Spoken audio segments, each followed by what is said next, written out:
Israel लगातार अपने हथियार डेवलप कर रहा है, वो देश है जो दूसरे देशों को हथियार देता रहा है, क्योंकि जब अस्तित्व की लड़ाई होती है कर्नल सिंह तो ऐसे हथियार डेवलप किए जाते हैं और इसीलिए दूसरे देशों को दिया जाते हैं। एक बार हम जरा वॉल पर चलेंगे, आयन बीम की तस्वीरें दीजिए जरा, हमें आयन बीम की तस्वीरें दिखाना चाहती हूं एक बार, जो आधुनिक हथियार इस वक्त अब कहा जा रहा है कि इजराइल ने वहां पर लगा दिया है। ये लेजर बीम के जरिए है सर, और जो हम तस्वीरें दिखा रहे हैं लेजर बीम के जरिए, जो हवा में कोई प्लेन है, कोई मोर्टार है, उसे वहां ध्वस्त किया गया। 20 साल सर इस पर डेवलप इसको किया गया, अमेरिका के साथ मिलकर किया गया।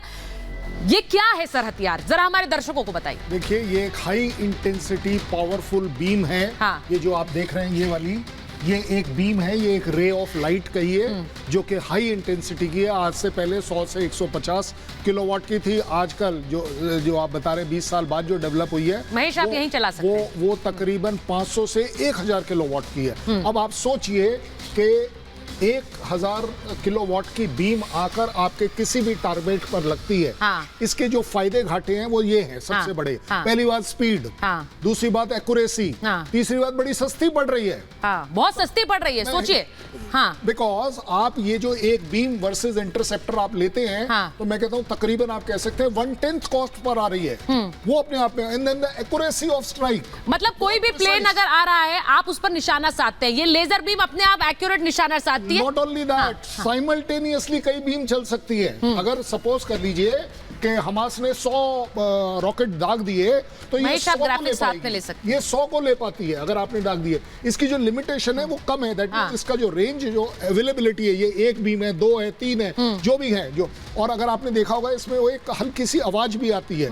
That is what makes the, वो जो भी वो प्रोजेक्टाइल, एयरक्राफ्ट, कुछ भी ले लीजिए, वो सब चीजों के अगेंस्ट ये एक रामबाण है। ये एक रामबाण है। ये आयन बीम की बात हमने करी, जिसके बारे में हम तस्वीरें भी दिखा रहे हैं। मैं एक बार अशोक जी आपके पास आना चाह रही हूं। जल्दी से पुतिन की हमने बात की है, पुतिन सबसे बात कर रहे हैं, वो फिलिस्तीनी राष्ट्रपति से बात कर रहे हैं, वो अब नेतन्याहू से बात करेंगे। इसी के साथ साथ कहा जा रहा है उन्होंने बशर अल असद से बात की है।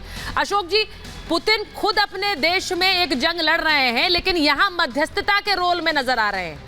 कुछ लोगों को यह बात हजम नहीं हो रही। नहीं, आप बिल्कुल ठीक कह रहे हैं। मेरे विचार से तो देखिए, पुतिन अपनी रेलेवेंस बनाने के लिए वहां पर ये सब बातचीत कर रहे हैं। हाँ। अदरवाइज उनका मेरे ख्याल से यहाँ पर कुछ इतना रोल नहीं है, क्योंकि ठीक है सीरिया के साथ तो उनके संबंध बहुत अच्छे हैं। सीरिया को वो कह सकते हैं कुछ करने के लिए या न करने के लिए, परंतु उसके अलावा चाहे जो हम देख रहे हैं, चाहे वो ईरान में हो या वो हिजबुल्लाह हो लेबनान में या हमास का हो, उसमें मेरे ख्याल से उनका इतना ज्यादा इन्फ्लुएंस नहीं है। मैं समझता हूं अपना रेलेवेंस वो बनाने का प्रयास कर रहे हैं, जो ये एक मौका है। अभी तक पिछले 1.5 साल से, जब से ये जंग शुरू हुआ है यूक्रेन और रूस का, तब से वो काफी अलग थलग पड़ गए हैं पूरी दुनिया में। और ये उन्होंने सोचा है जो मौका अच्छा है, जो अपनी रेलेवेंस को हम थोड़ा और इंक्रीज कर सकते हैं, अपने इन्फ्लुएंस को अगर बढ़ाने का ये एक अच्छा मौका है, उसको हम आगे ले जा सकते हैं। परंतु उनके बातचीत करने से मेरे ख्याल से कोई इन स्थिति पर, जो जमीनी स्थिति है या वैसे जो इजराइल करने वाला है, उसमें मेरे विचार से कोई ऐसा परिवर्तन आने वाला नहीं है।